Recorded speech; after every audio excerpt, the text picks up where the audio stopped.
Welcome to Finding the Voices. Today we are here for People of Manipur series, and you would be very surprised on today's guest. Um, Welcome Raghwendra Singh. Right now he's joining us from Uttar Pradesh, and I know already our viewer is thinking why and how is Raghwendra included in People of Manipur. So I promise we are going to get into the details of all that. But before we go into that, firstly, I want to welcome you, Raghwendra. Thank you, ma'am. Thank you so much. And, I was looking forward to this interview, and it's great to be here. Yeah, absolutely. So I know, I don't know how much you know about me or our show. So I wanted to take the time to, give a brief introduction about myself, and then we'll go from there. Okay. Sure, ma'am.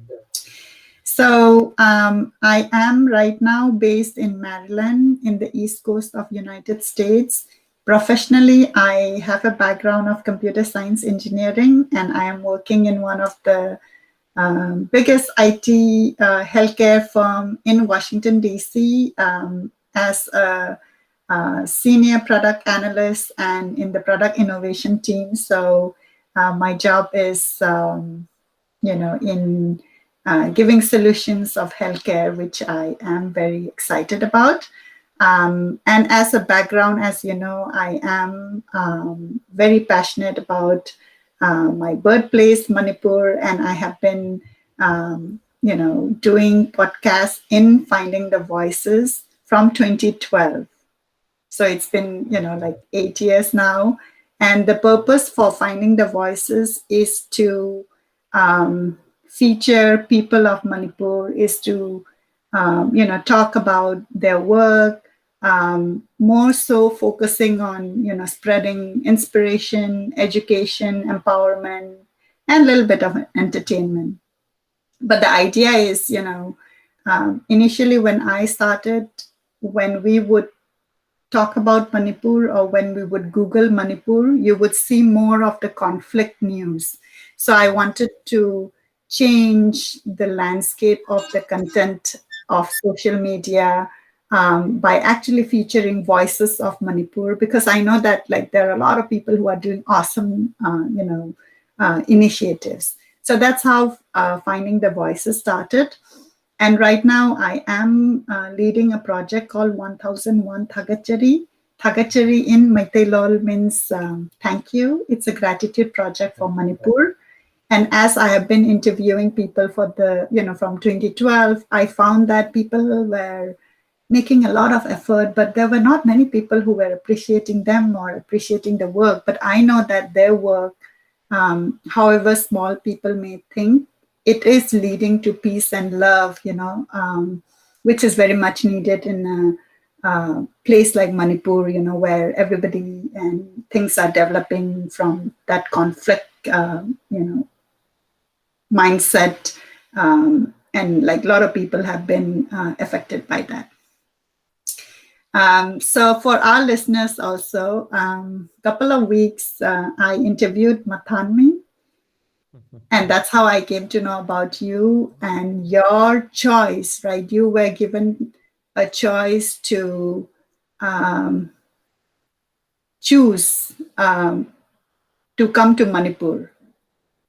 So you could have like taken some other choice. I believe like, you might have had many offers, but you chose to come to Manipur and helped in the education of young children, right, in Mathanmi's village. And I was like blown away when he spoke about that. I was like, wow, because we all speak about education, and education for me is very important. My father was born in a village, and he had to walk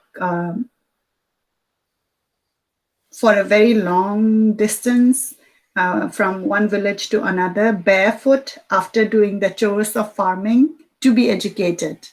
And then, he believed in education so much that for all of 4 siblings, he invested everything he had for education. So I have so much for education. And when I heard about this project, wherein, you guys were trying to get with the children and change the mindset that, when there are teachers, the children have the capability, and it's such a Yes. boost. So first of all, I want to start the program by thanking you for choosing Manipur. I don't know why you chose it, and that's why I have invited you, because I would love to know all about it. But yeah, really thank you, because that means a lot, not only for the children, but for Manipur. Not only for Manipur, but also it shows how humanity comes together despite caste, creed. People talk about all Manipuri, non-Manipuri, Northeast, and things like that. And so I just, love that you participated in that project. So with that little bit of introduction of the background, I'm going to hand it over to you. And before we focus into what you did for Manipur, I definitely want to know about yourself. So you can start with your introduction and background. Okay, ma'am. So thank you so much once again. As you have introduced, my name is Raghwendra, and I am currently staying in my district in Raebareli, in Uttar Pradesh. And I was born in the neighboring district, which goes by the name of Amethi. So and in a very rural background.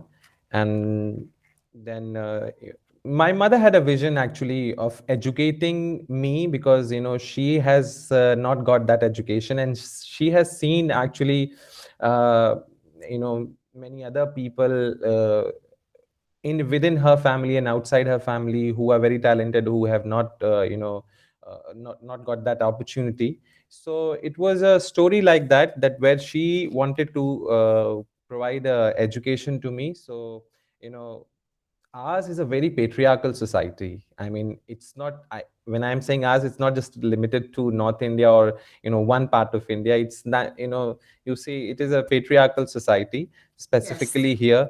So she has faced many problems in providing us education, but then somehow she mustered that courage, and she stepped out of the house. So I remember that I did my schooling from four different school. So my first school was in Sri Ganganagar district of Rajasthan, and I studied only two classes because my father is in BSF. He's working in BSF, and uh, so he was posted at that point of time in Ganganagar, Rajasthan. So I did my upper KG and first standard there, and then Kargil happened. So suddenly, there were, the things didn't go as we have planned. So he has to go there, and we have to come back to our home, our village. And then my mother was again in a very perplexed situation that, now everything was going smooth, and then this thing happened. So she sent to my auntie's house, who stays in Lucknow, because, there they have good facilities of education. So there I got enrolled in St. Xavier's Inter College, and from class second to class fifth, I studied there. And I was also a kid. I was not knowing, which board that actually school is affiliated to. But my mother was very, she always wanted that my child should be well versed in English. I mean, English is not a language. I mean, I'm not saying that one should not be, but what she had learned through her socialization. So she might have thought that English is very important, and English indeed is very important. So in class fifth, she got to know that the school in which my child is studying is actually not an English medium school. Then she got me enrolled in the another school, which is Christ the King School, here in Amethi district. So from class 6th to class 10th, I was, I studied till there. So Christ the King School is in Amethi. And so I studied in Rajasthan, in Lucknow, and then in Amethi. And then for my 11th and 12th, I came back here. I mean, we shifted Raebareli. And from here, I completed my education. And after that, I went to Delhi University, and there I completed my both graduation and post graduation. So this is whole educational, the whole education journey. And why I'm telling is because, I find myself very connected to this education thing. This whole, my whole learning revolves around what my teachers have taught actually. And I like to tell you one thing, that once I was reading one book by Dr. APJ Abdul Kalam. So I don't remember the name, whether it was Wings of Fire or Ignited Mind. So there was one line that, he was talking about his school. So he was saying that, India's primary school system represents, the best teachers, the best teaching system in world. I mean, of course, it was limited to his experiences of his school in Tamil Nadu, but somewhere I could relate that, because my teachers, I spent 13 years of education till 12, 11 years out of which were in a convent school, and 2 years were in a public school. So I mean, I have got 100% from my teachers, both in terms of academics and other aspects as well. And my instinct with missionary schools or convent school or whatever way you put it, I think that was the most brilliant part of my life till date, because they, my sisters, I mean sisters in school, fathers in school, they used to be, first of all, very strict, very disciplined. We didn't understand the meaning of that thing then, and we were always sort of bitching about them. But then now I realize what were those years, and how they have actually shaped us, and all my batchmates, I mean, all of them are doing great. So this whole thing of duty, devotion, and everything came from my mother's teaching first, and second from those schooling years of class from second standard to 10th standard. And then, of course, my teachers, my professors in school, in college, they too played. But the building was built in school only. So that's how this whole thing happened. And then in college, I studied life sciences because I wanted to get out of this place and experience a whole lot of things, and which I was successful in doing when I got enrolled in Ramjas.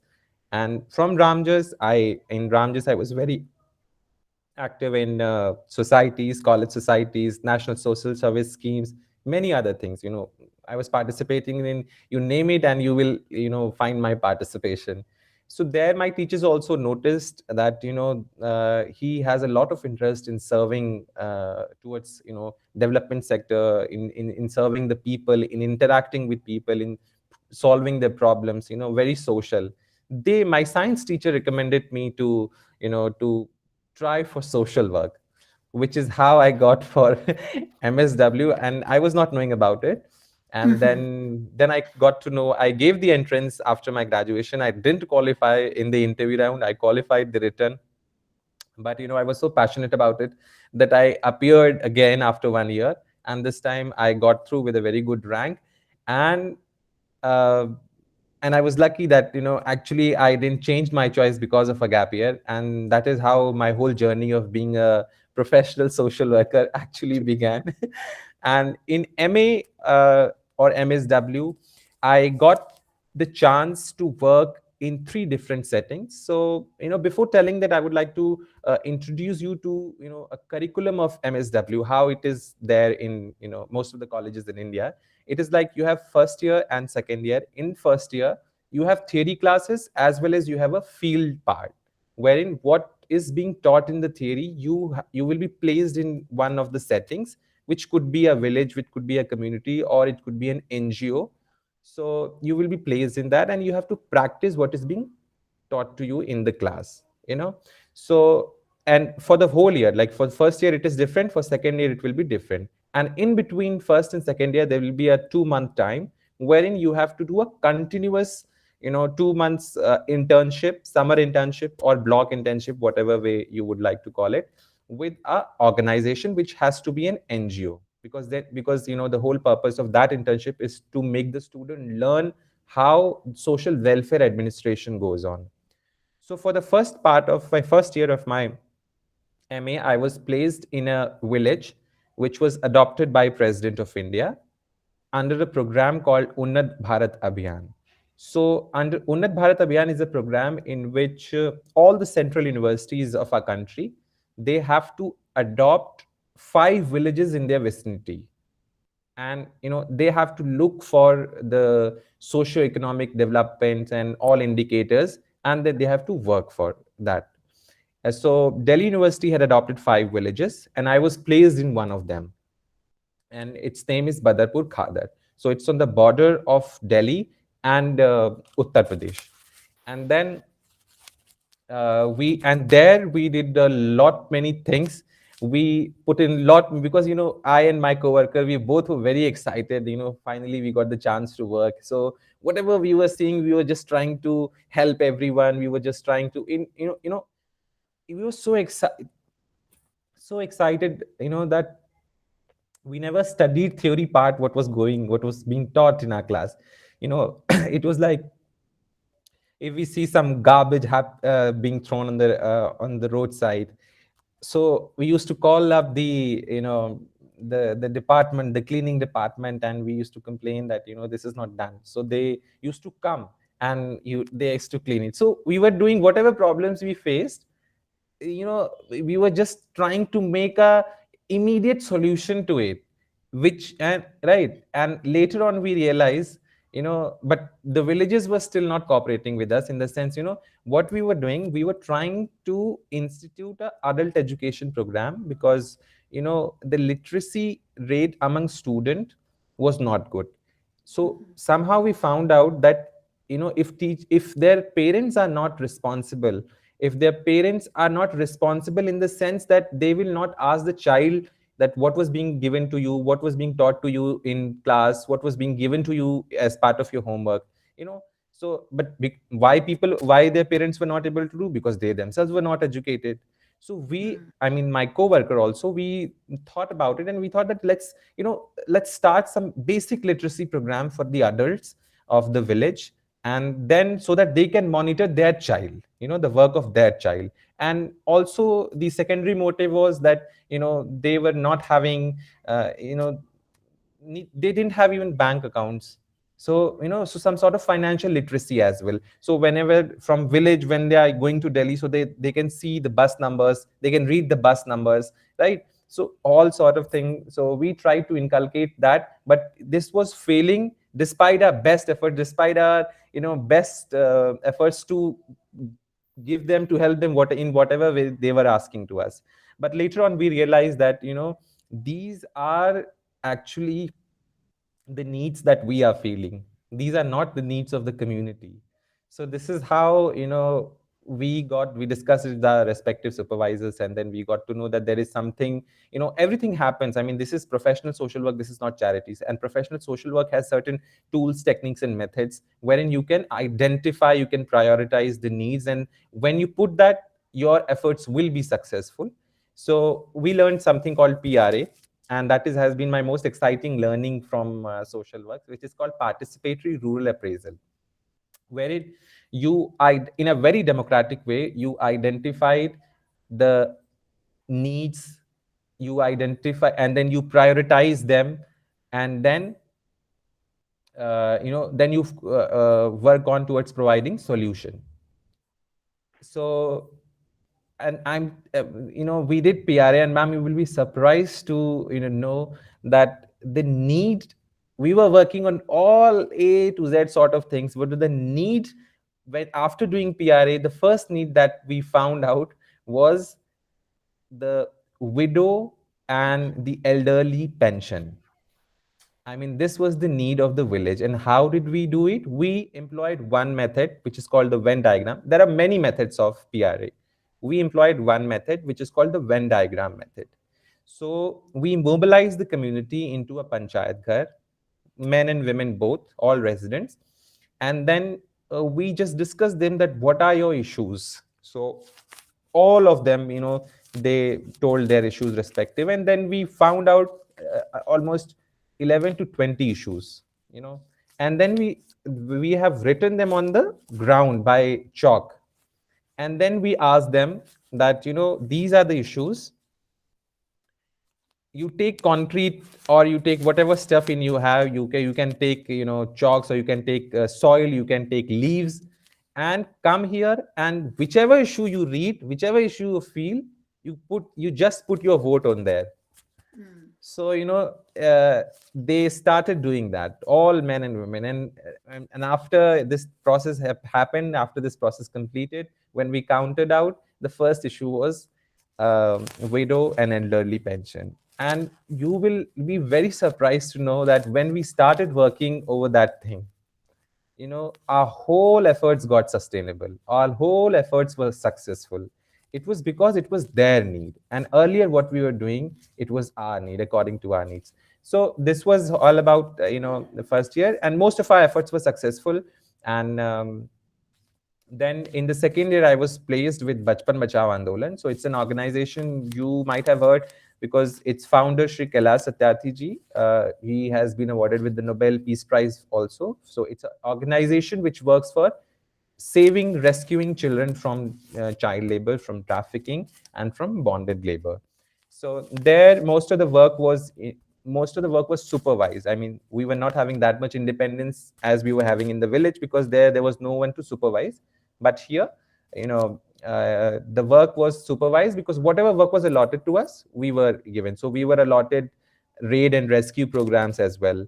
We were allotted to do the documentation program as well. And in between them, between first year and second year, I was placed in an organization called Shakti Vahini. So Shakti Vahini is an organization which is primarily focused on rescuing women from commercial sexual exploitation and trafficking, and many other, all sorts of violence against women. It was actually there where my instinct with insurgency, Maoism started. Because I could see most of the women that were being trafficked, either they belonged to poverty stricken area, most of them were from Nepal, and where once Maoism insurgency existed.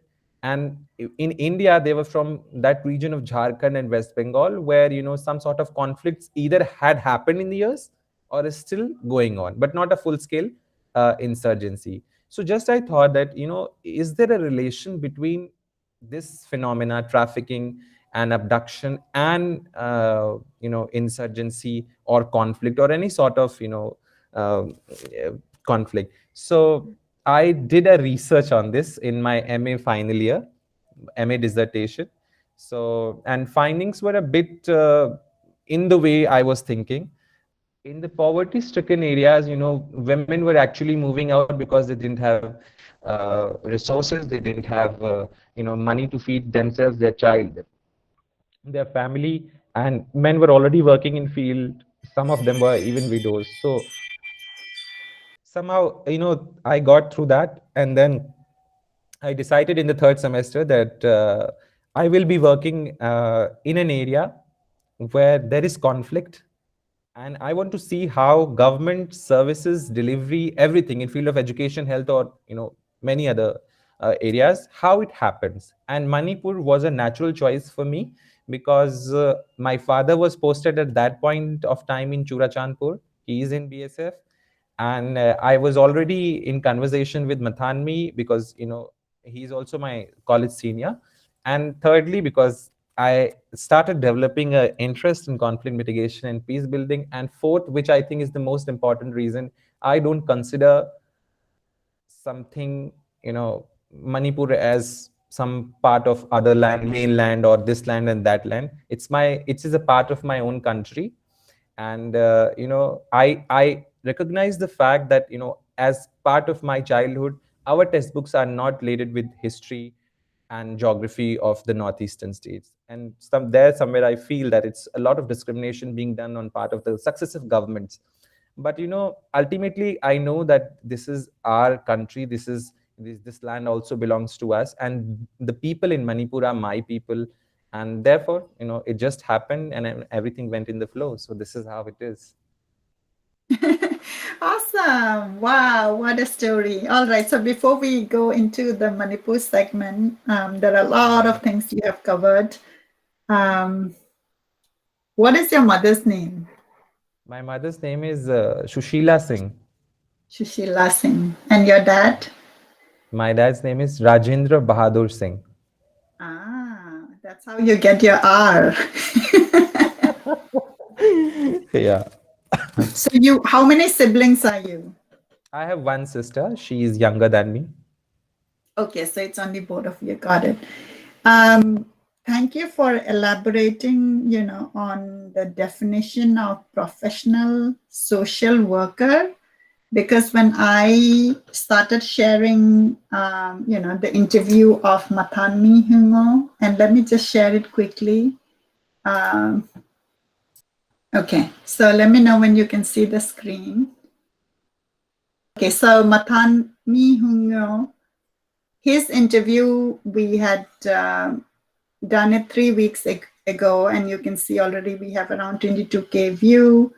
And some of the comments were like, oh, professional social worker, right? Because I guess not many people have understood the idea of learning, right? Actually learning about social work and special tools, technique, like how you're saying, right? Like to solve a problem, you use like the education behind it.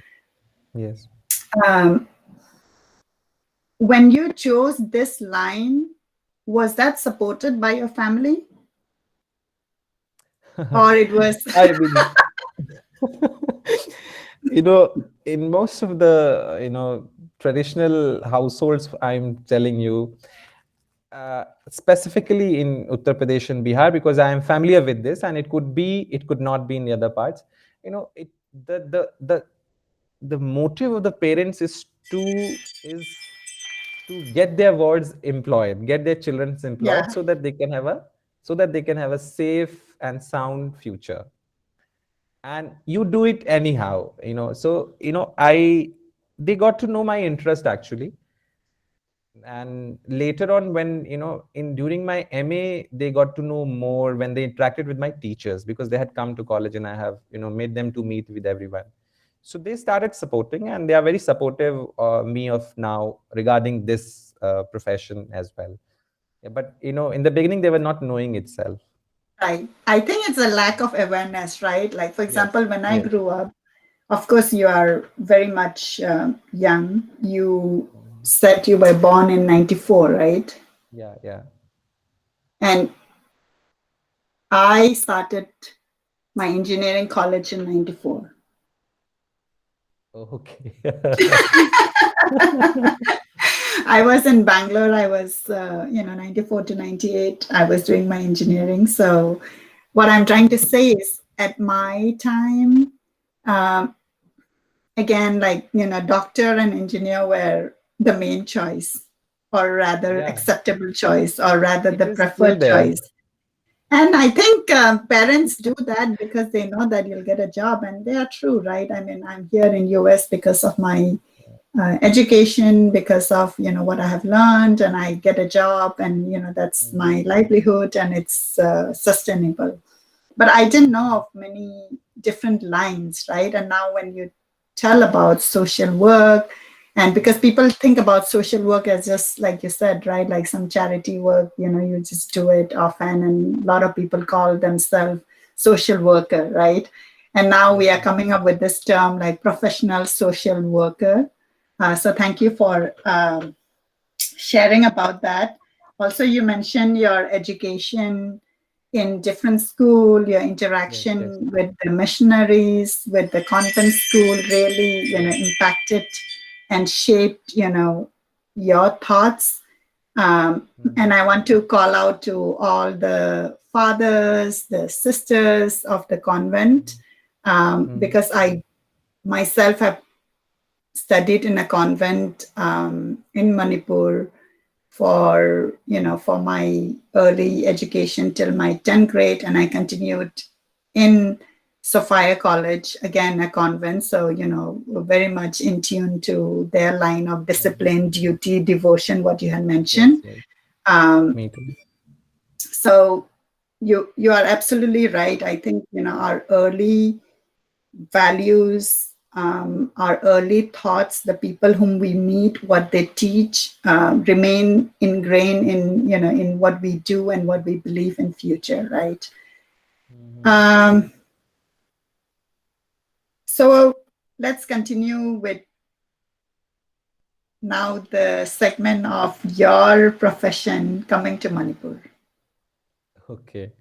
So, I mean, I suppose you're talking about what work I did in Manipur? Yes, yes. I want to know about, so you came to know about this project which Mathanmi Hungyo is talking about, teach Yes. for Northeast. So I want to know on, yeah, I think, you did share that your father is posted there, your love for Manipur, and also, I appreciate your words about Manipur and Northeast not being a part of many of the history in textbook history, what people have learned, and there is that certain unknown area. But I think it is our interaction, right? My interaction with you. It's your interaction when you went to the village in Manipur, and your words to your friends. That's how we build, I think, unity and peace and love. So I appreciate your word. Um, so I want to know from the beginning, like, how you got involved, with the project, and then how you went, your experience with the food, with the people, and obviously, the details of, of your project and interaction with the kids. Okay. So this is going to be very interesting because you're talking about food and everything. Yes, of So course. yeah, yeah. I am, before going into the details, let me tell you that I am a vegetarian, so you could just imagine what problems I must be having there. But things apart, let's begin that how I went there. So I stored, I already told the story. I have really issues with people who dwell a lot on uh, alienization. you know Mm. I mean, of course, there are things that are alienated. There are states in India that are alienated. There are people, there are tribes that are alienated.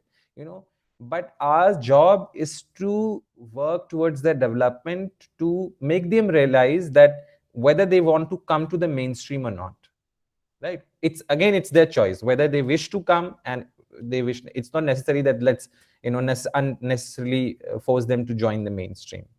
you know so this whole one thought, and I, somewhere in MA I thought that, lot of teachings, lot of academics is like you said, putting a very different picture of Manipur. It's an insurgent prone area, very less development, nothing is there. Yeah. you know so people do, I mean, in all those things, no, I realize that, when people are saying this, it doesn't mean that they're saying something wrong. But sometimes people don't themselves realize that, they start unknowingly celebrating the alienization, which we don't have to. You Hmm. know, we don't have to. I mean, people will be minority irrespective of whether you tell or not tell. But then you start saying that they're minority, they're everything, everywhere you label them as minority. So, right? So Yeah. actually, I have issues with this. I mean, so that's why, when I started, and Manipur, AFSPA, and all those things, they are a hot topic in any MSW, sociology, subjects, in humanities subjects, because ultimately we deal with human rights, we deal with societies. And I am very well aware of, AFSPA and everything. And I have my interactions with my father as well, who's not in the army, who's in the BSF, but he has also told me. So, there are things which, I am not confident. I am not comfortable in AFSPA, and there are things on the other side as well. So this whole everything led to a curiosity, and I shared that thing also, that in my dissertation also somewhere I tried to gauge, the relationship between insurgency and conflict and trafficking and everything. So all these experiences, they motivated me to look for an opportunity where I can spend time and interact with people of Manipur, particularly those who are, at who are vulnerable. in any form, not necessarily in terms of conflict only. It could be that they are safe from conflict, but still they are not able to access resources, right? So this was, I mean, and I knew that it was going to be difficult.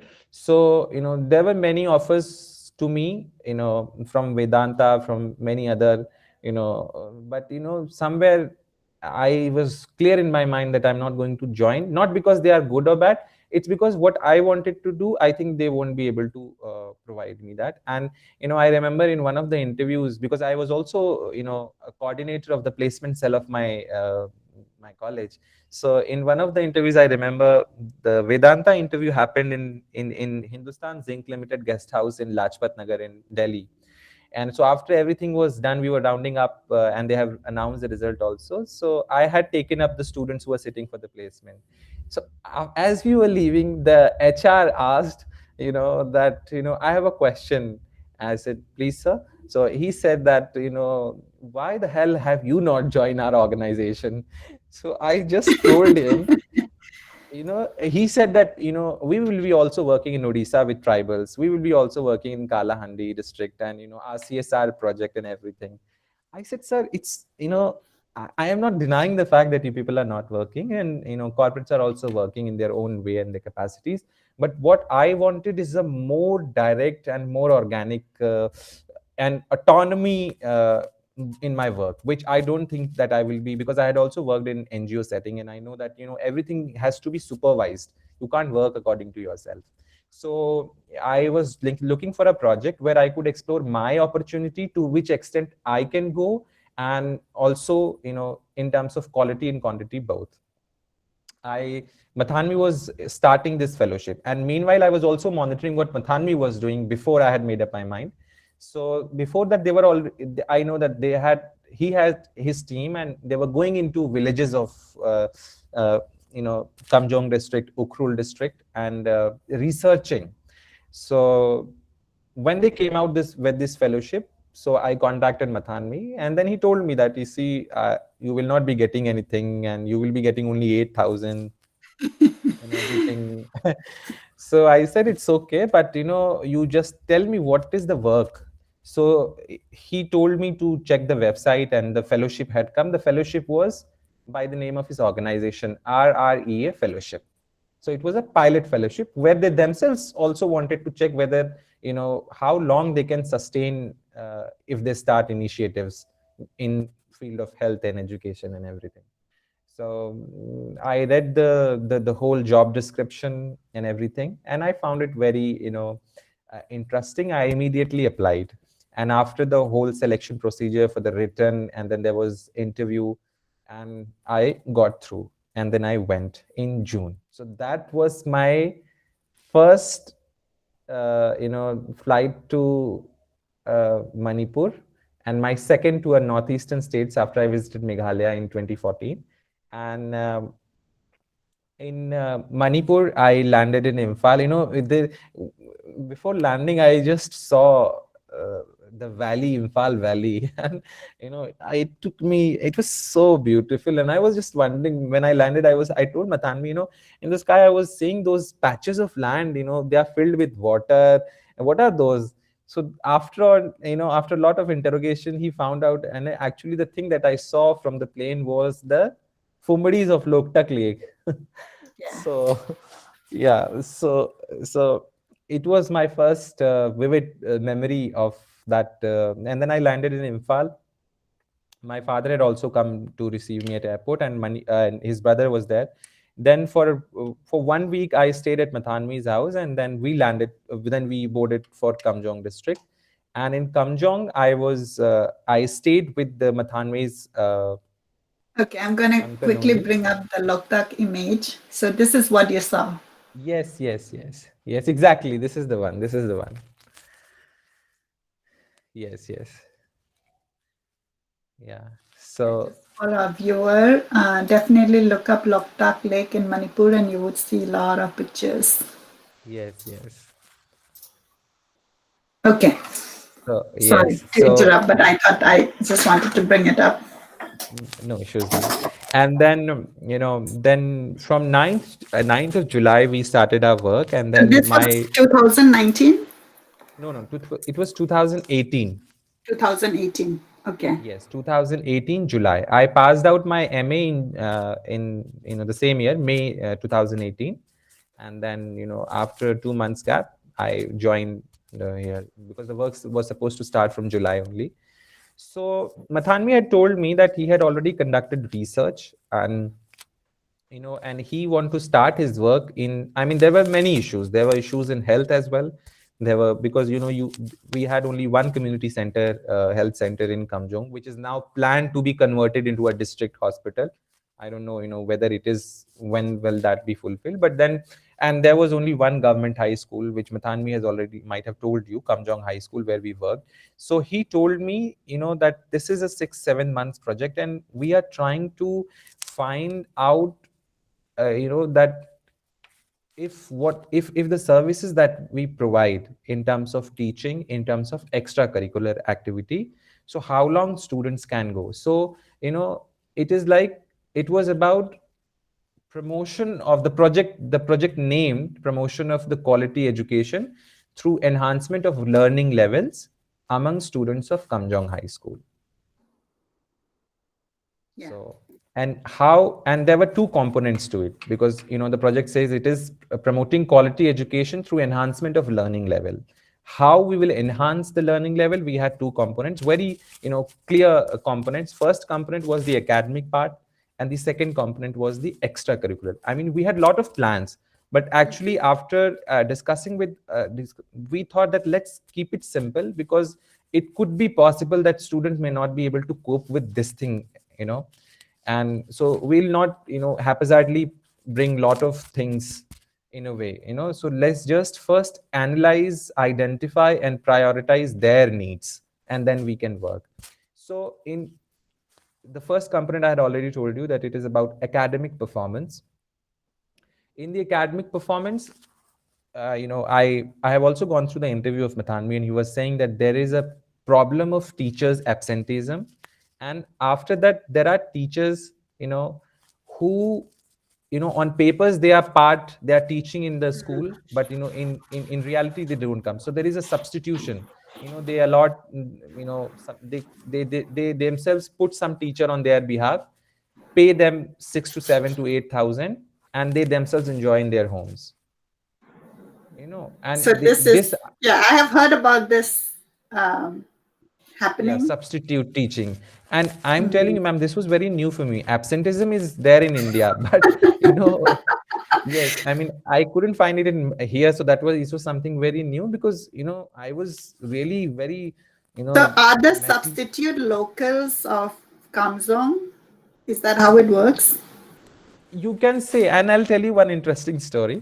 So there is this, and I don't, fear in taking names. There is, yeah. Please don't take name. Yeah. We just want to get the story out, not personally mentioning people or things like that. Yeah. So so the the subject Hindi was taught by a Tangkhul teacher.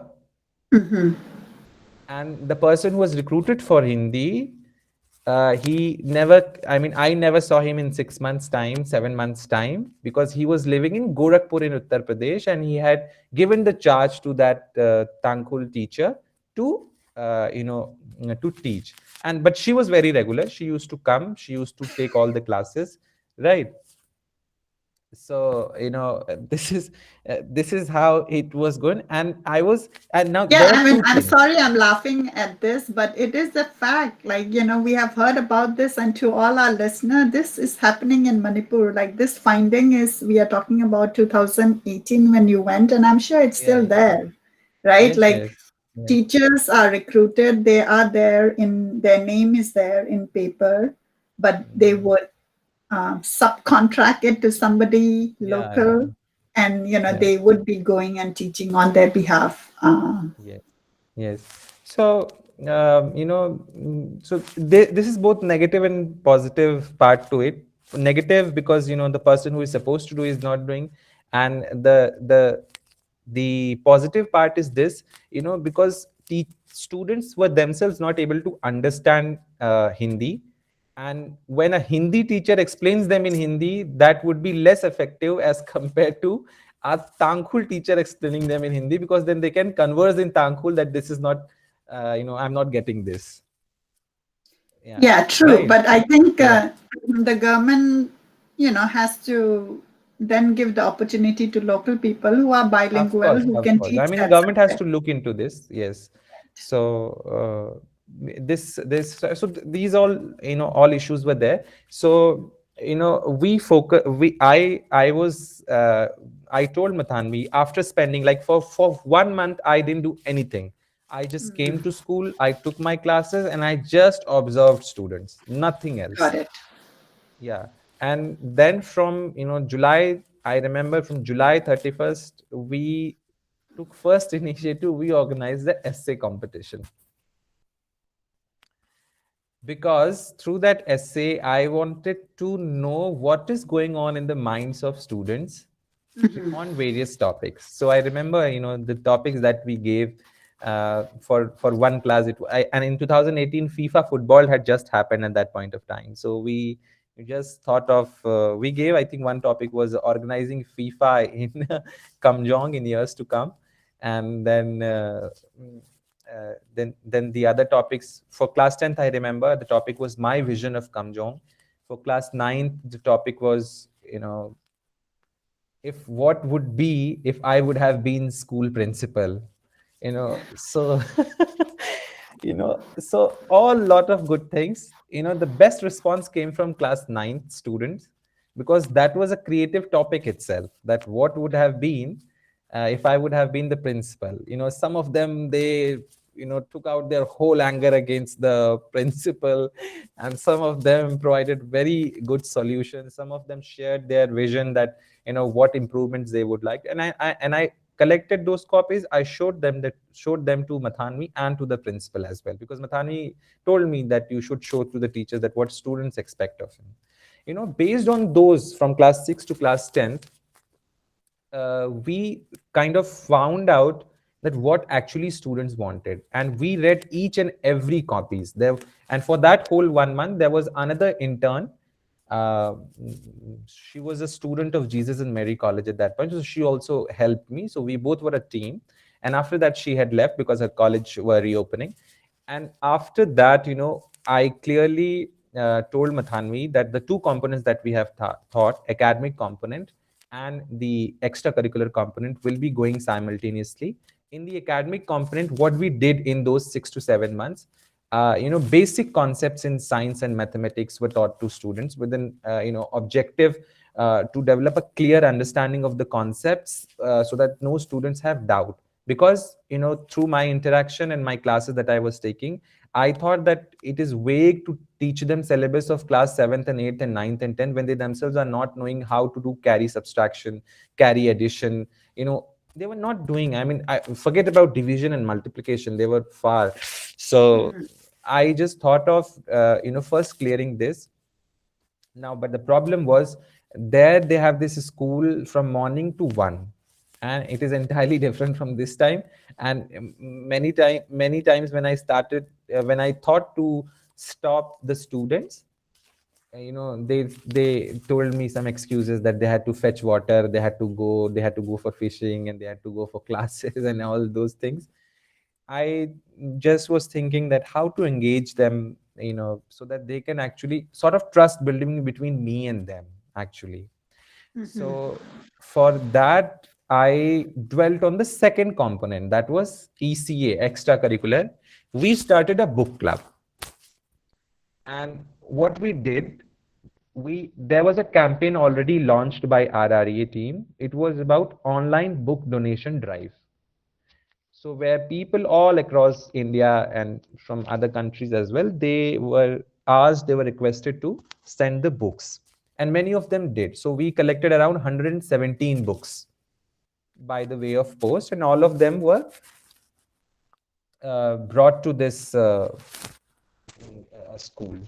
And then I allotted every Friday for that book club for them to read and then a sort of discussion. For first 1 or 2 weeks it didn't went because students found it very boring, and students not only found it boring, students found it difficult as well to read actually. Just the idea of also sitting and still and reading in the room. Yes, yes, yes, ma'am. But then I thought that this book club, it has to be interactive. It has to be more joyful. Only then students will have trust and connect to me, because I was also having a linguistic problem. I mean, I couldn't speak not Meitei, not Tangkhul, and the other Kuki language. I think that is called Thadao. So this was a problem. And then what I did, did an exercise, and this exercise was about, I mean, I have, I think, not send the video. Yeah, I have a video with me, and later on I can share it also. Yeah, so these were the books that we have collected actually. Yeah. Yes. And then you So said you did this group reading. yeah, yeah. Yes, it's all those initiatives. And they were actually, we started, but we were failing in them. So finally the point from where we picked up was when we did that active exercise in the book club on in I think in one of the Fridays of August 2018, wherein we did a lot of exercises. There were free fall exercises, there was trust building exercises, where we asked students, we called out everyone from class 7 to class 10th. We mixed them in a group of 10 boys, 10 girls, and we gave them an exercise that you have to lift one boy or girl and throw them up in the sky, and then the whole group has to catch them. Right. So this was the purpose was, because the person who is supposed to be thrown up must be fearing that, what if I could fall down and no one catches me? Whereas the other group members have to prove, I mean, they have to prove their strength that, somehow we have to catch this. Otherwise, what sir will say, what other teachers will say, and how beautifully, how safely you're catching up them.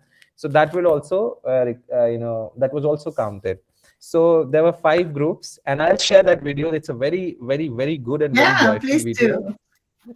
Yeah, I will share that. So they enjoyed it, and this went for 2 hours. So this was trust building exercise actually, where, because there was another issue also in the school, that Cookie students either and the Tankul students, they never sat with each other in a mixed group. Either first Tankuls were sitting, then Cookie students were sitting, first Cookie was sitting, or Tankul students. So they were not sitting together. So there was a kind of boundary. So I mixed them deliberately. I mean, They were not most of them were not. mingling. Like even if they Yeah. were in the same classroom. Yes.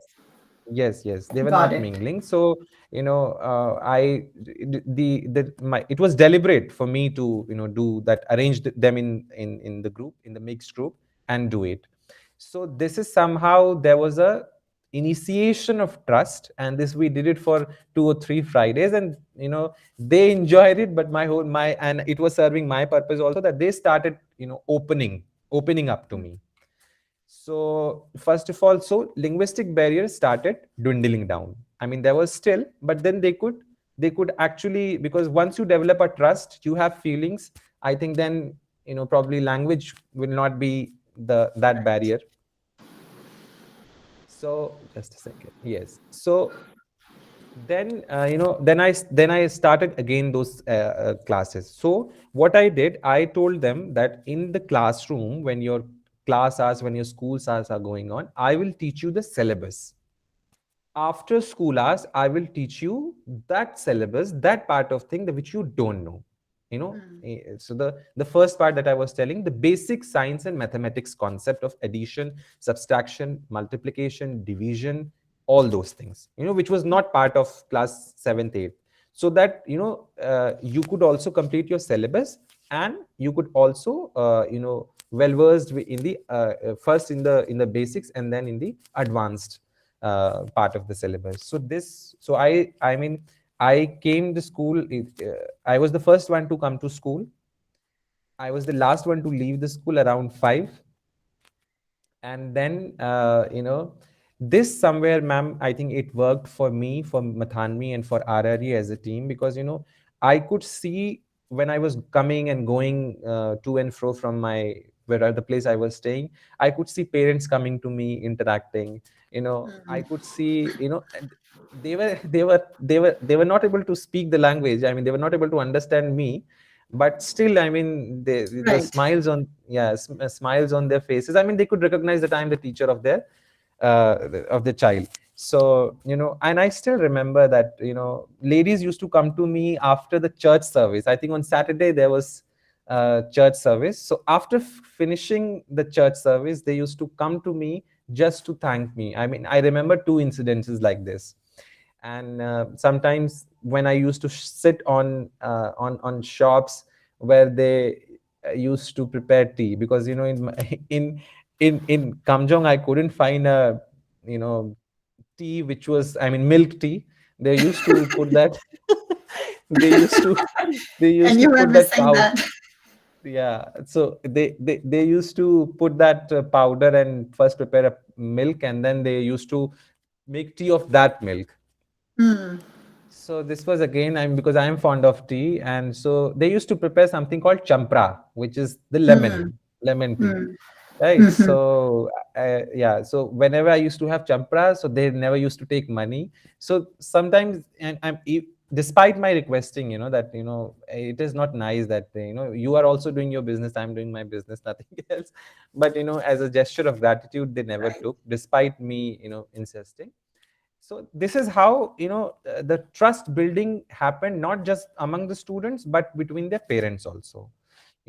And I will tell you one incident that I just floated a random idea to Mathanmi, that why don't you come on one day, and I'm going to organize a parent teachers meet, not for all but for some students.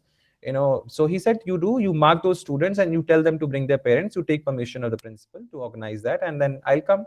So we just said, and we had called around parents of 20 to 30 students, and all of them appeared on that, not even a single parent missing. So this was a confidence boosting for us, that our efforts are now taking, are now on grounds. Actually, now they have started sprawling on ground, and we need to, push it more, so that things can be sustainable and things can be in line of what we are thinking to happen in future. So now basic concepts and extra classes I was already taking, and in this time I was taking four classes: class 7th 8th mathematics, and class 9th and 10th home science as well, and sometimes mathematics also when the teacher doesn't come. But English and home science were the topics that I was taking. So this was going on. I then there is this festival gap after, for they was telling to me that this is a harvest vacations and something like that. So this was a 10-day vacation. So I thought of giving them a group based project, because they were telling me that they are going to their village for the harvest and everything. I told them that I am giving you projects in groups, not individual, because individual they themselves do in their home, but the group project, so that you have to come to each other's house in the vacations, and you have to fulfill you have to complete that project that was given to you. Now there were twofold ideas behind. First, again, that intermingling thing, and second was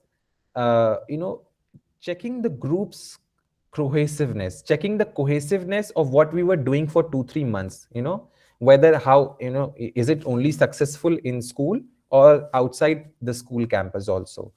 So the group projects were allotted to develop the mindset to work as a team on a particular Right. problem.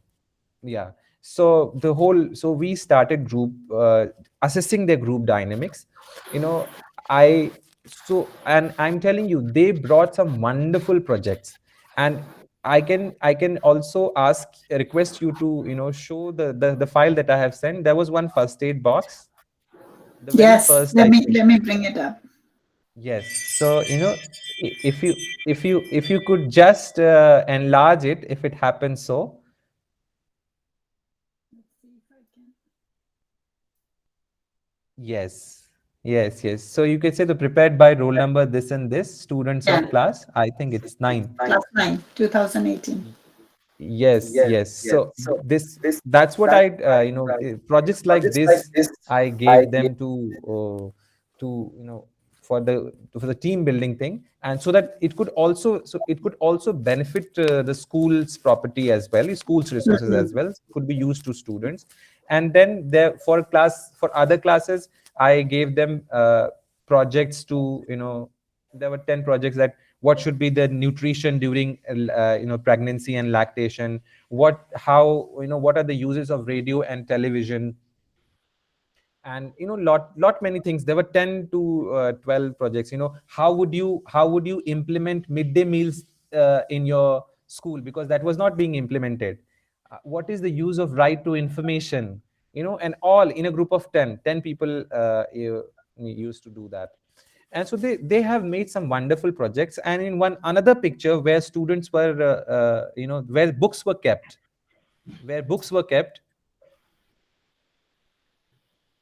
you could see those charts. Yes. Yes, yes, this one. So after checking, after lotting marks, I told them that this will not be wasted. Your work will be put up in your own library, right? Yes, this nutrition Where during pregnancy and all this other Yes. chart they have made. Yes, there are many on the other sides of the wall. So so they did it very judiciously. And with all sorts of resources that they don't have to buy. I mean, the sketch pens, the Right. crayons they already had. They only have to gather the information. And I told them one part of the information has to be from the internet, and the other part of the information has to be from your own home. Ask your mothers, ask females in your houses how to ask your father, ask your male members in the family, that on whatever topic was given to them. So this way it was, so that involving both, I mean, the group, the parents, and Yeah, everything. that's so awesome. It's like creative thinking and engaging them, right? Yes, yes, the whole point And was to then engage them actually. the team spirit, which is so important, which Yes. we all need to build it. And, in future for anything, what you do, whether it is a professional life or personal life, team buildings, team spirit, having the ability to work with different people, in a diverse group setting. I love it. Yes, so this was whole, and the another part of I mean, this was the second part of our academic component, and the third was, of course, simple but very effective. We made home visits were made to know the problems of students that they were facing in their, home. And I used to go to their, I mean, I did not unnecessarily poke students, because they were also fearful that I'll go and complain, but yeah, but I never complained first. And the second thing is that i I think visited around 10 to 15 homes in that 6 to 7 months. So during home visits, parents were, they were also telling me about the performance, the problems that they had to face, many of the problems, many of the things that parents shared me. And I would like to put this on platform. They were very worried that, what after class 10th, there were not avenues for Right. students. Yes, I mean, yeah, and they were working very hard. The parents were working very hard to make them study. Many of them were having, I got to know through home visits that despite not having enough resources, parents are working very hard to provide private tuitions in an area like Kamjong, where they were giving 500 to for one subject.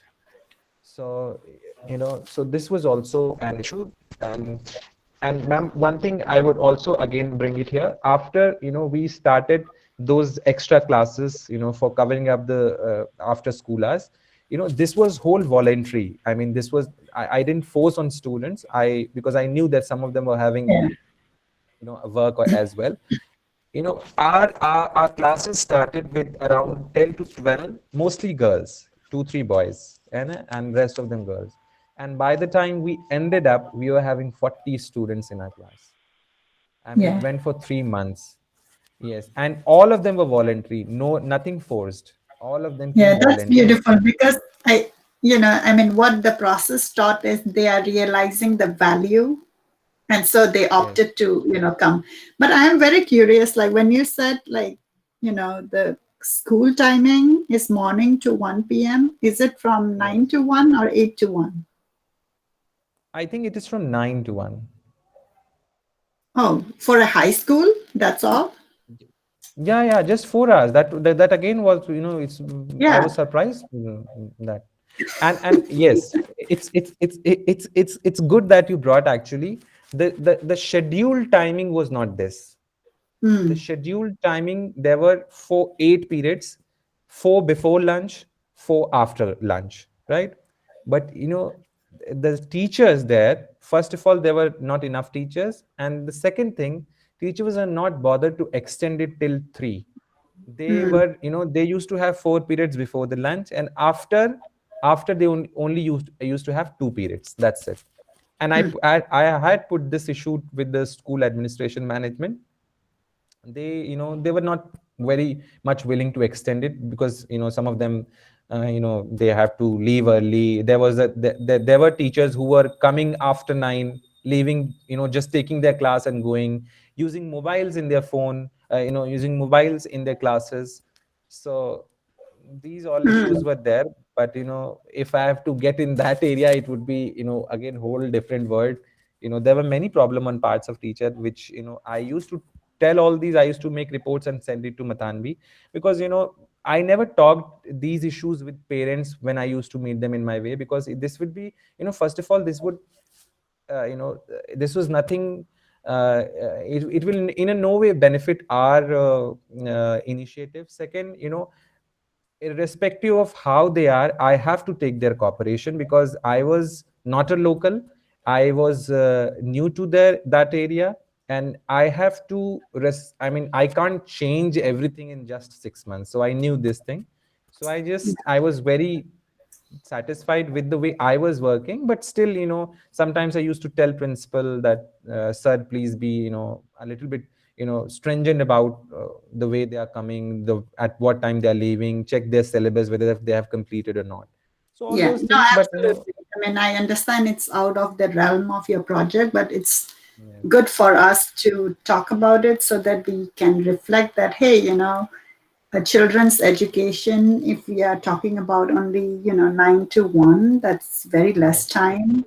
And, when we look at other global level effort and time, a student puts in learning, I think that's where, the student will see the difference, right? But very happy to hear that the after school voluntary effort from 10 yes, yes, students, like more than 40 students came and participated, and that's really awesome.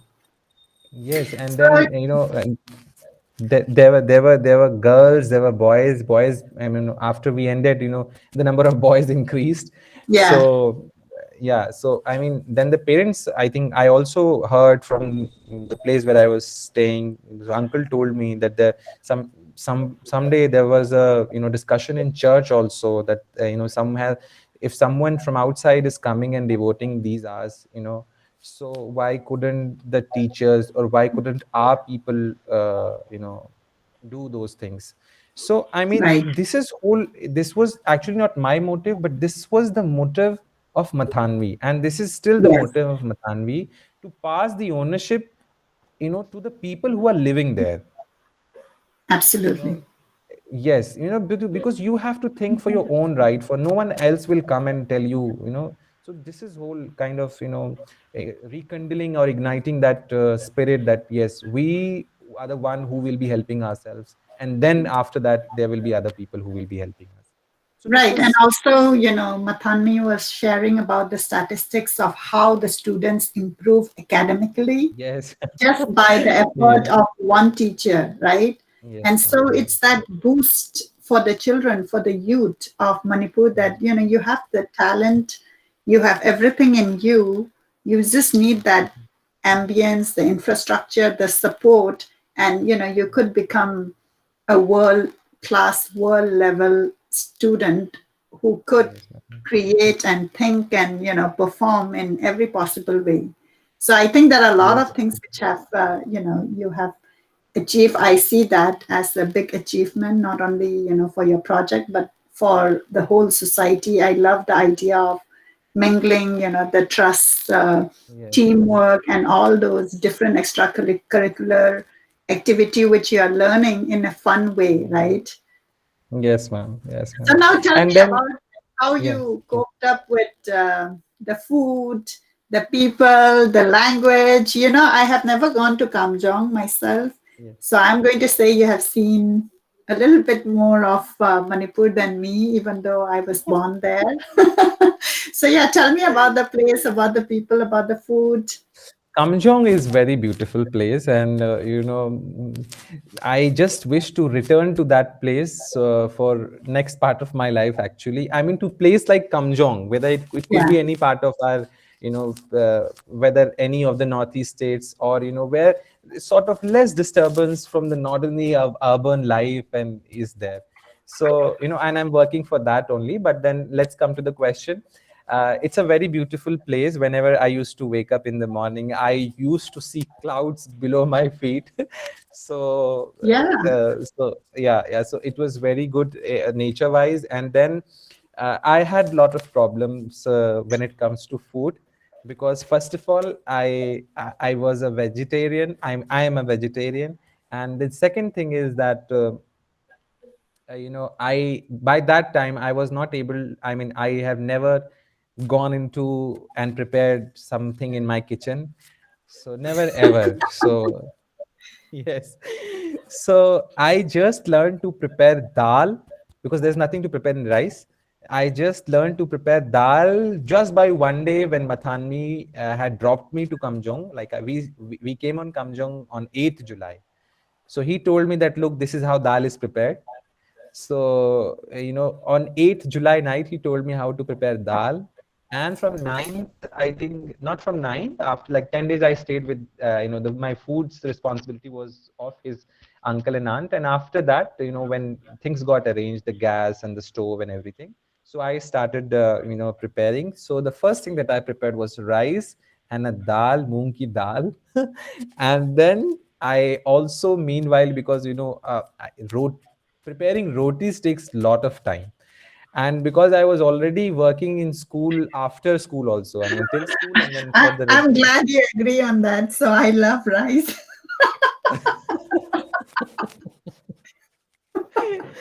yes. So, and that to a person who's staying alone, and it is pretty boring for to make rotis actually. So around 5:36, because I used to take after classes, the evening classes. So by the time I returned to my place, it was already a lot of evening had taken, the sun had already set. So, and people in Kamjong, and mostly I think in other parts of the in the Manipur, and other states also, where sort of rural and tribal life is still going on, they used to sleep very early. So I remember 7:30s, by the time everyone has to do, done away with the dinner, and then they used to watch for half an hour or 1 hour the television, and then they used to be like 8:30 they are all on off to the bed. So that's why I had to come and I had to prepare dal chawal. And meanwhile, uncle also told me how to prepare chutney, which was, he gave me some things from his, some, I think there was that was garlic, grass, onion, something like that. I have forgotten what all he was giving me. Yeah. So by that time, so a lot of things uncle also told me in terms of preparing. So one day he prepared sabji for me, so I just observed him, and then from the next day I started preparing sabji. And then he told me that start eating egg if you're not eating meat, and the other part that they were, the non-veg part that they were eating. So I did try egg, and I left it in, I ate till the time I was there in Kamjong, and after that I had never tried. Mm. So for that part of time, I became sort of whatever, vegetarian, non-vegetarian, or because that because that thing demanded, and I am very open to changes. Nothing sort of very stringent that I won't eat this. If things demand, so I will.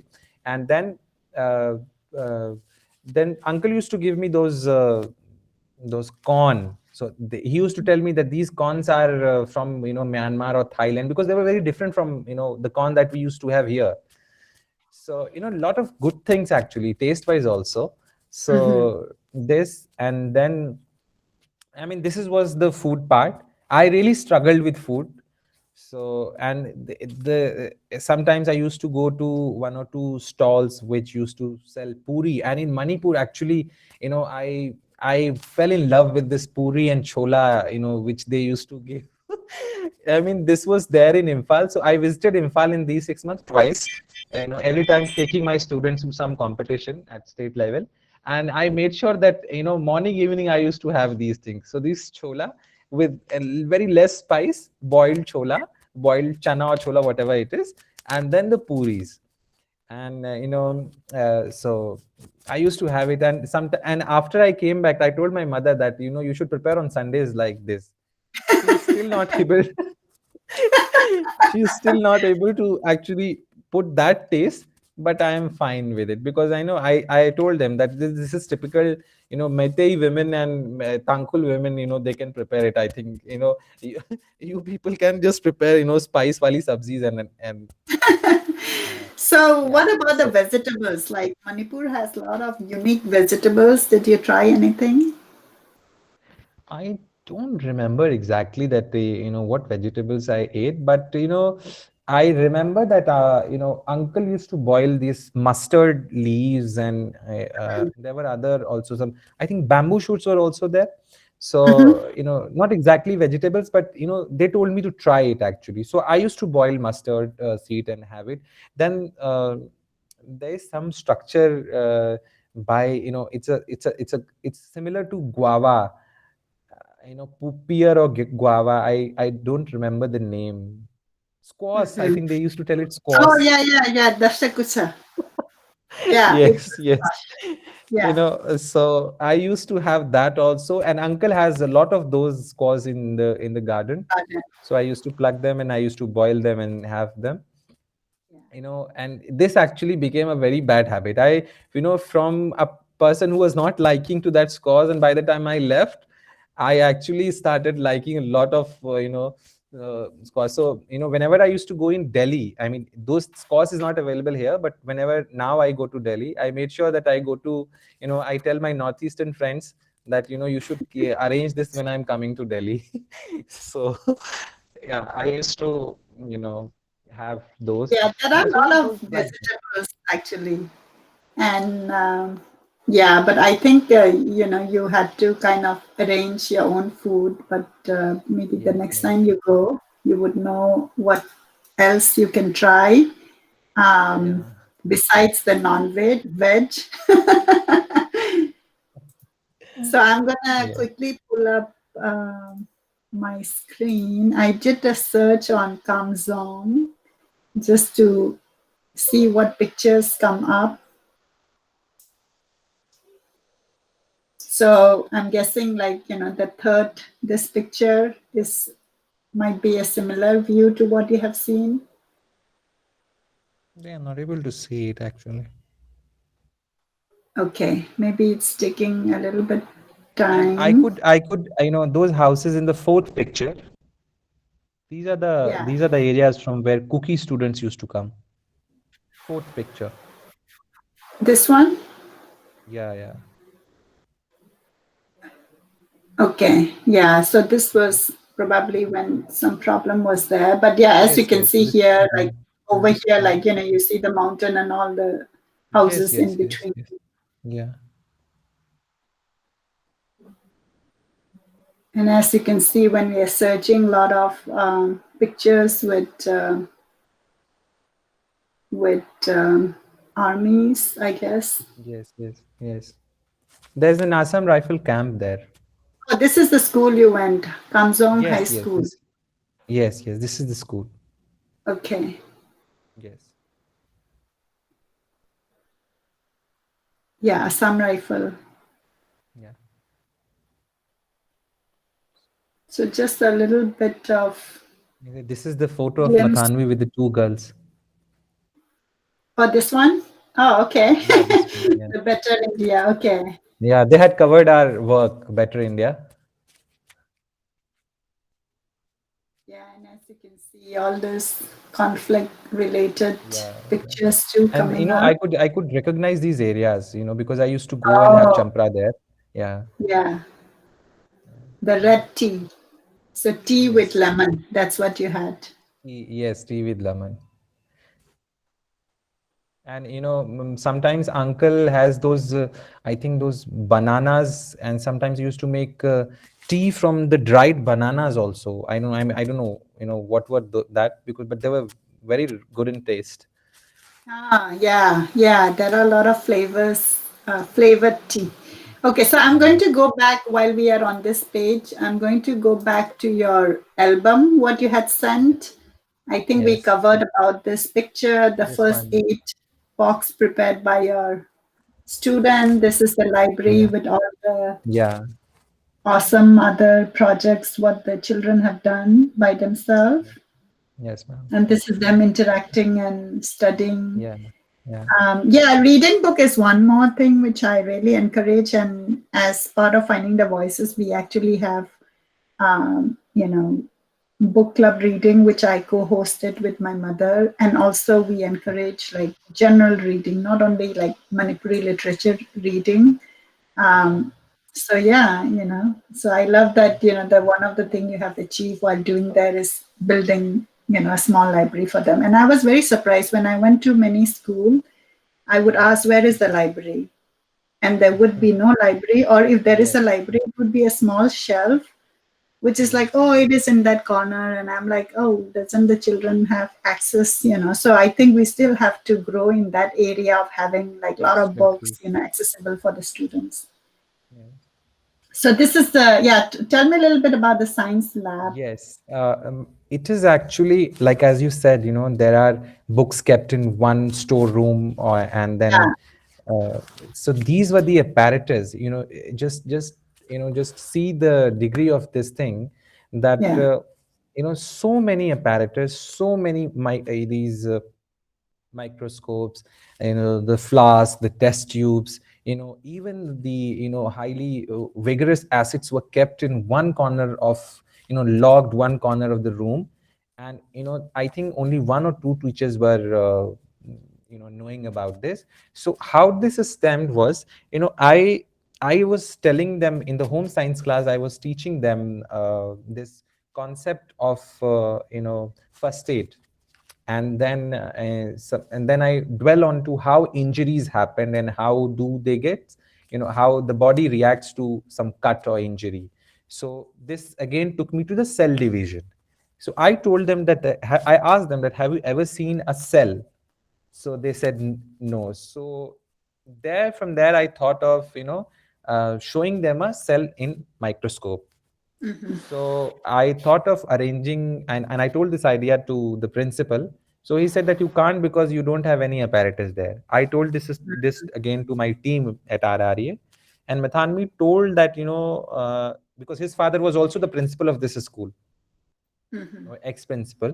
So he told me, no, it's not like that there are not no apparatus, but then they might not be working or something. So I just took the key and I checked that room and I found all those things. So, with the and all this arrangement, I called out the students. Those students, they helped me in cleaning, in keeping, and in taking care of these apparatus. So, there were biology apparatus also, like microscopes. The eye model, there will be brain model, then I think there are 2 3 models as well, and then there were test tubes and other mm, apparatus, as part of the chemistry lab. And the physics lab, we have not taken, I mean, I have not sent the picture here. There were beam balance, and there were others also. The light experiments apparatus were also there. So using, we actually cleaned and everything, and we kept. And I did the very first experiment with them, and I think the only experiment that I did with them, because after that we had our exams. I showed them cell, how cell looks like.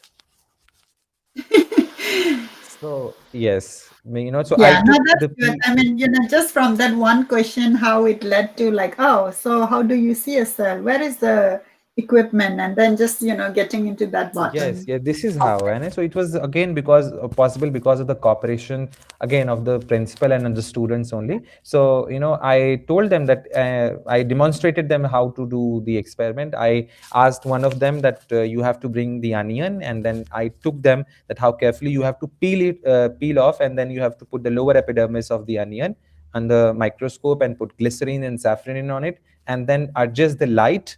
You have to put the microscope in the sun, adjust the light, and then you will be able to see the cell. And then I demonstrated, I showed them.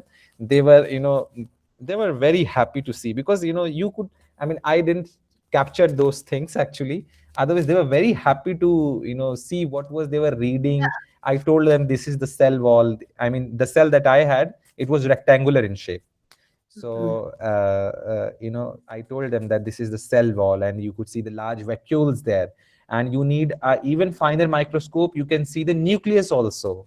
So but this is how things went. So this picture was demonstrate that story of ours. Yeah, no, that's awesome. It's like the curiosity is there from the student, but you need that ambience, you need that engagement from the teachers, right? Like, and now Mhm. they would be like, oh, I never knew how a cell looks like. And Mhm. given the opportunity, they would explore more and learn more and more, right? I mean, you could see those two charts on the wall hanging. Mhm. Yeah, these were also kept like that only. So we took out, one was the one is of the stomata, right, and the other one is of the periodic table. Okay, so it was not like, kept in the open for, No, they were all, I mean, some of them were but they were even just in the cupboard. So equi- what you're saying is you have hung it now that they are in the classroom, at least, Yeah, and students I can think walk around. the fellows that Mathanmi has recruited by this fellowship Teach for North India, I think that they are doing some wonderful work by demonstrating experiments, because this I was not able to do because of the time, and then there were not enough things, the material, the saffronin, the glycerin, and the other liquid that used to keep for specimen preparation in biology, and also in chemistry as well. So they were not available at that point of time. Yeah, that's awesome.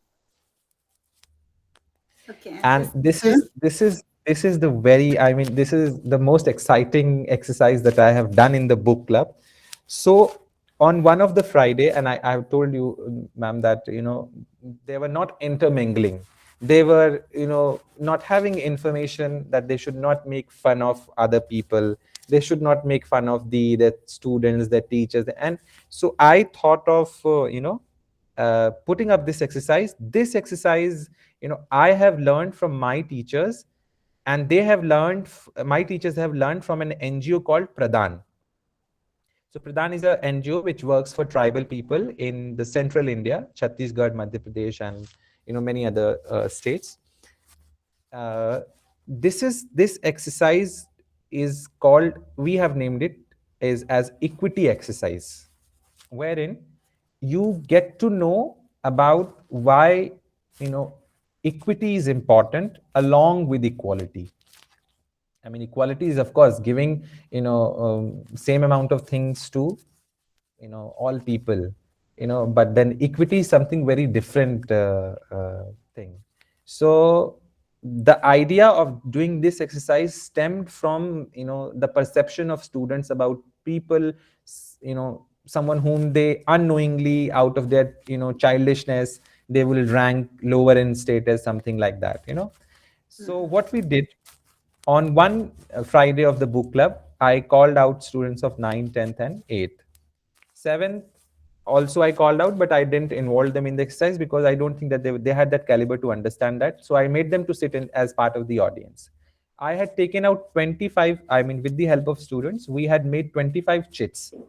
And in those chits, I have written various different professions like transgender, beggar, widow, tribal, uh, a beggar who is disabled, a widow having 3 children, a transgender who a transgender man with a locomotor disability. So all those things, son of a politician, businessman.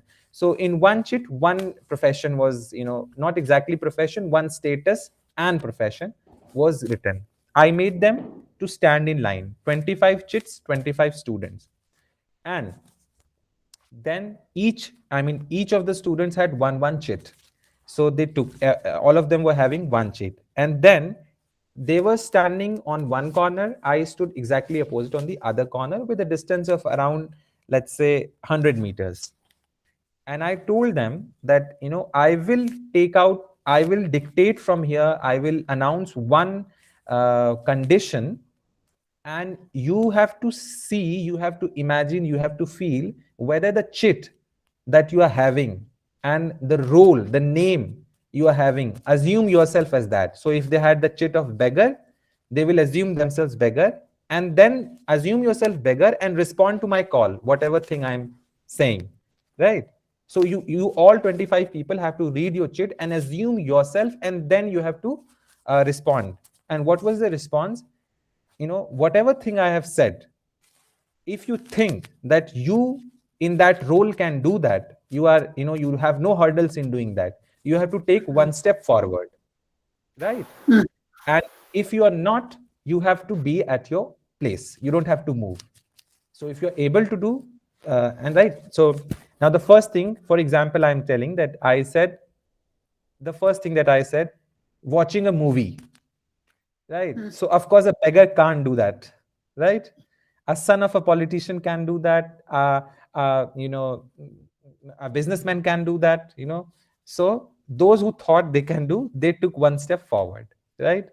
Then for the second, thing, I said that traveling to America. Okay. And then, so of course, neither the transgender can do, nor the widow can do, nor the, many other got excluded. Who can do? Son of a politician or a businessman. So like this, 25 chits were there with the roles in that. And then I was calling from here one statement. They assumed whether they can do or not. Like this, after a while, after the exercise got completed, I said, now stop. Just look around your position. Where are you standing? There are people who are standing behind, there are people who are standing in middle, and there are people who are standing very near to me in the first line. And then for audience, I have not told them that what is their role. So their role, even I was not aware who was having what role, but I knew, the ranges, right? And then I told them, everyone, now you have to announce what role you had. So the person who was, of course, the person who came, was very near to me. I mean, who were, the first in the line. They mostly had these, businessmen. They had this politician. They had this, advanced, very socioeconomic group coming from a very privileged group. Then the second, there were women, there were household wives. So like, and then the last one, the students who were standing on the last, they were either having the role of a beggar, they were either having a role of a transgender or a scheduled caste or a scheduled tribe. There's some, so these, like, so, just I said, now you imagine, do you think, all of us are marching in the same direction, but the line of the competition is not same for everyone. You just see, son of the politician, son of the, the businessman himself, people coming from good background, they have all the resources, so they don't have to struggle for that. Meanwhile, the people who are standing behind you, who are beggar, who are transgenders, they have to struggle for those basic things in order to come to the line, not just compete. Competition is, a next step for them. So this is how it happened. So they were actually mesmerized. They were, I think this stunned them actually, and from them, after that, I did this feedback exercise. So many of the girls and 2-3 boys also, they said that, we will not call, transgender, they could feel that, what the transgender, what a beggar, what a tribal, what a widow, right? They all have to go, to just to able to match up to people, not just to, be in the race. They have to first match up, and then after that they have to run the race. Right, So this is right. how Yeah, I told them, this is how it is equity.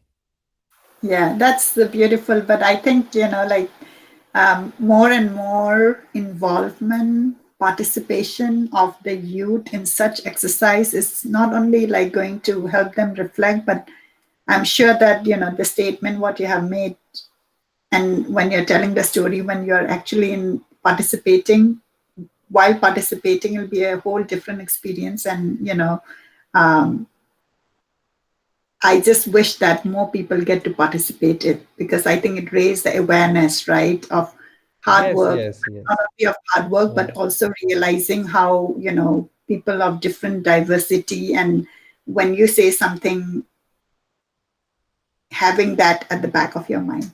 So yeah, thank you Yeah. for sharing that. And This was actually how we did evaluation. Ours evaluation was a very detailed one. So, after evaluating, on every copy, I used to write the comments where the student lagged, right? So, on the right hand side, you could see those comments, and then on the upper side, there was marks along with, some beautiful, some, positively reinforcing comment that you have to work reinforce. hard. Yeah, yeah, so it was Yeah, like that, and absolutely. actually students have proved. Yeah. This is one of my student, Chanmay Khapudan. So she participated in, she was the very first girl to participate in, from Kamjong Government High School in a state level science, I think it was science seminar, I guess, where she bagged this consolation prize. So, and the Yeah, topic was that's Industrial awesome. Just for Revolution the students to 4.0. participate and get a prize.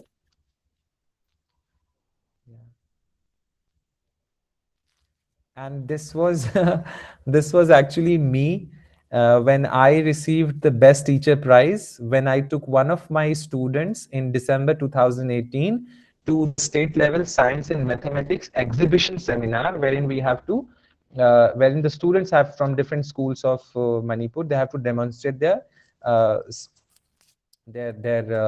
projects, their models. Mine was, the student that I mentored was, our topic was about that organic farming. So, the student actually, he presented well, but there were teachers award from, different what you call districts. I think not district. I think there were subdivisions. So from Ukhrul division, I, along with one other teacher from the another school.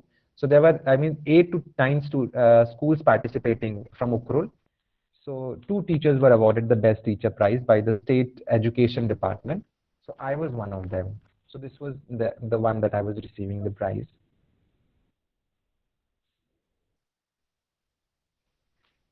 And this one is actually not related to the work that I did in Manipur. This work is related to the work that I did in the village that I was telling to you, that is adopted by President of India. So that work, and the work that I did in Bachpan Bachao Andolan and Shakti Vahini. So all those, I received the highest marks in my class. So this prize is for that. It is a very prestigious prize given in the name of Elmina Lake, who herself was a social worker. She was an American citizen. So everyone, like every year, the students who receive highest marks in field, they are felicitated with this. And I was very fortunate to have this award from, Nandita Das, who is a very renowned actress and a social activist. And she's also an alumnus of my college, Delhi School of Social Work. Awesome. Congratulations. Thank you, ma'am. And this one was me giving a photo for my placement so that companies could recruit me. Ultimately, it was of no use. Well, I'm going to use this for our show to thank you, Raghwendra. I, Thank on you. behalf of the people of Kamjong High School, people of Manipur, people of the world, right? Appreciate you for making a choice to go to Manipur, and in a short span of time, only 6 months, you have shown that, you know, the children's academic performance could be improved, the children's extracurricular ideas, creative idea, team spirit, could be improved. And um, really, really appreciate that. And also, not only in giving to the people of Manipur, but taking it back. And I'm sure, you're spreading about Manipur, about your experiences, which is definitely going to lead for all of us to unite to love and peace. So thank you so much, Thagachari, from myself and to all our viewer and listener. If you know Raghwendra, especially students of Kamjong High School, parents, who have seen him, or you have offered him changang, right? Champra with champra. Give a big thumbs up, share, and we need more people like Raghwendra to come to mingle, to show all these different tools and techniques that it is in you, right? It is in us for us to perform and excel. So thank you, thank you, thank you, thank you so much. I was so excited to hear about that project. So with this segment of Thagachari, I'm going to go to you to request you to nominate, your gratitude at the personal level, at the level of Manipur, and at the global level. Okay, so this one, I like when I was asked in the mail to nominate, I was confused and I was perplexed, because my inspiration mostly have been from my mistakes and from the mistakes that I have seen others people committing. So I draw my inspiration from them, but then because it is someone, you have to pay your gratitude to someone who stood by you. So in personal sphere, I'm very close to my sister, and not that she likes very much of my profession or is very very well aware of that, but that I could find that personal space and that peace with her whenever I have to share something, whenever I have to you know anything. I mean, whenever I do something creative, whenever I do something you know wrong, right, anything. So she's there, who is always, I mean, willing to listen to me.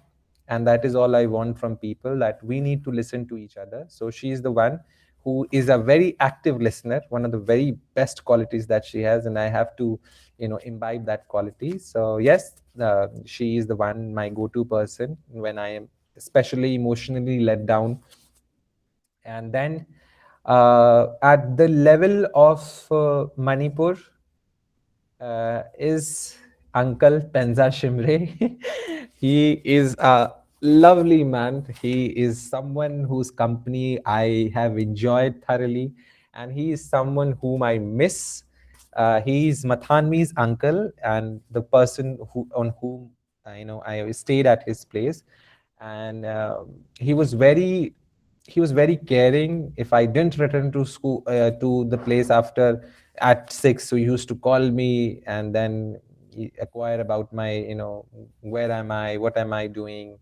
And then he used to take me to various small shops, champra shops, puri shops, and I know we used to have those puris and cholas, and then we used to talk about insurgency, about conflict, about the history of Manipur, about the movement of people of Manipur, of being in India, being outside India, every you have one topic and we both will have discussion. And the best thing that I have taken from him is, you know the he has one good quality. He always keeps one diary. Even now he must be having one diary and one pen in his pocket, and the moment a person says something which he is not aware of, he writes that in his diary, and he inquires about it. you know And now I'll tell you, he also has a Android phone. In my time, when I was staying with him 2 years back, he was having a simple phone. Now he has an Android phone, and I'm sure now he will be gathering a lot of information about that. He is the one who told me that you should watch BBC News, BBC World News. So he's a very knowledgeable person, both outside and in terms of indigenous knowledge of the area that he's residing. And he made me visit his village because I wanted to see actually the culture of Manipur. So he had taken me to his village. So actually, the thing that we went to see in his village was a funeral, how Tangul people actually do the funeral. And I visited his village. And there, I was, very, very, impressed by the bonhomie and the camaraderie of of tribal people, how they are still living in so much solidarity, so much, a sense of brotherhood. you know I have seen their community feasting. Yeah? So these are things, and we need to cherish. We need to bring those in, because most of the urban life doesn't has these, feeling a sense of solidarity for the person who's next to you, who is your neighbor, who is your classmate. So he is the one at the level of That's Manipur. beautiful. And Yeah, and I hope Mr. Benja Simre will be watching yeah, this show from yeah. the new phone, touching with technology. And it's awesome to hear how he has Yeah, shown. and this is a picture when we were waiting for Champra. Okay, lovely. And we are ready for Yes. So he is the person, when I think of someone at the global level, is Dr. APJ Abdul Kalam, our former president, people's president, in fact. And more than his work, because his work, that the value, the essence of his work, I realize, now I realize that what work he has done. But I have been, my sense of inspiration, my sense of fondness and admiration for him started developing when I started reading his books. And at that point of time, he was alive. It was in 2010. And so Wings of Fire, Ignited Minds, and there are other books. One is about transformational, how India will transform by 2020. There was a book which he has written. So the best thing that I get inspired is, you know I could relate myself to him, that we both are from humble background. And let's just do our bit and be best in our work, like ma'am, you also have been doing. I mean, you are there from past 8 years. You are also doing whatever you can do in your best capacity, right? So this is actually, I mean, this is how great things actually happen. I mean, things doesn't happen when you start thinking that I will do this great and I will be so much. I think things starts happening in units. They combine together to form macro units, and then how it goes on, right? So this is how he started, from a very humble background, from school, from college, and then from then how he was there heading various institutes, defense institutes, space institutes in our country, and then finally being elevated to the president. And even after president, he was so much busy in guiding and researching the student. I mean, just imagine what a life he has. He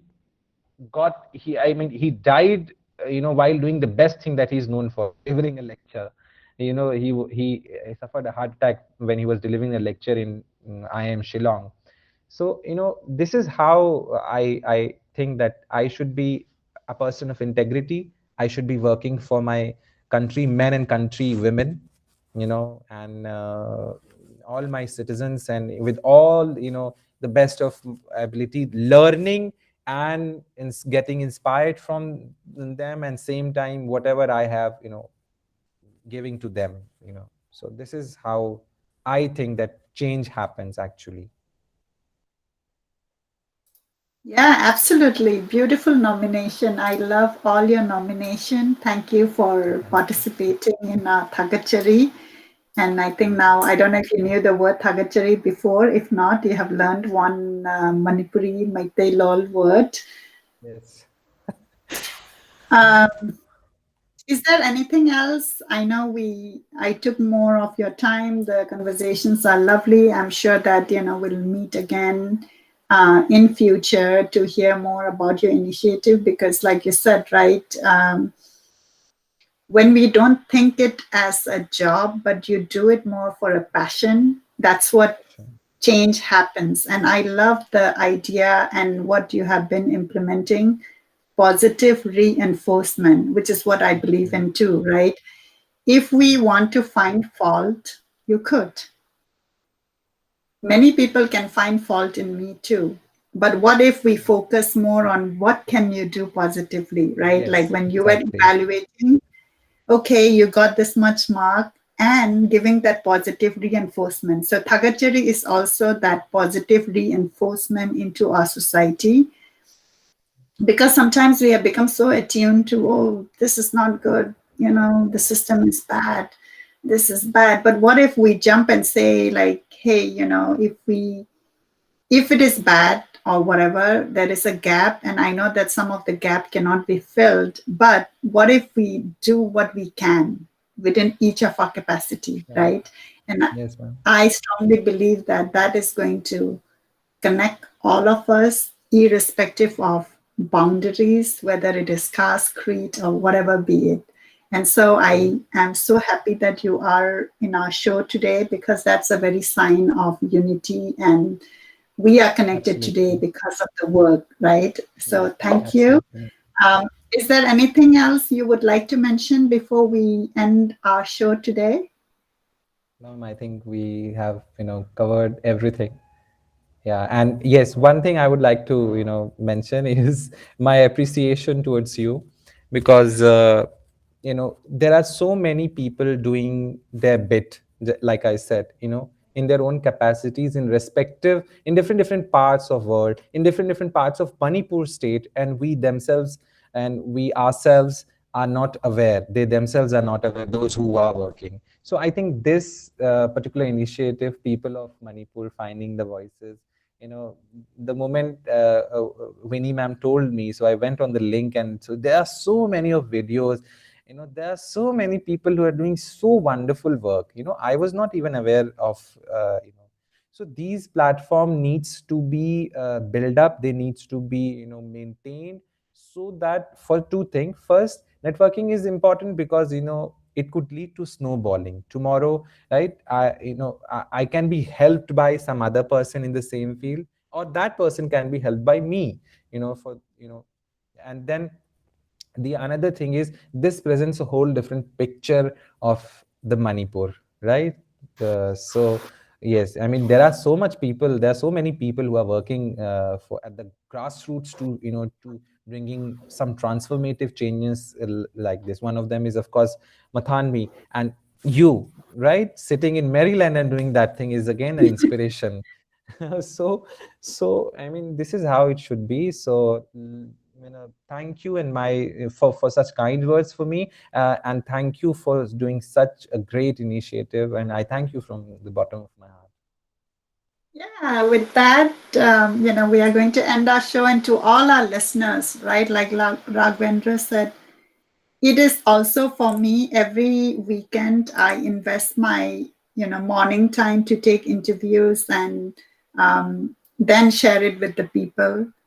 For me, I don't know what I'm going to find. I have an overview, I have an idea of the person, and it's been an amazing journey on, so inspiring on what people have been doing, right? And like you said, it's not only about the learning about who is who, but it's also about networking. The next time when I have a project where I'm going to think about different, youth related workshop, I'm going to think about you because I think you had so awesome like ideas and creativity on how we can engage the youth, right? Indeed. And I think that's the background of social work, professional social work. And, I'm emphasizing this again for some of the comments we have received earlier, like professional social work, because people were a little bit,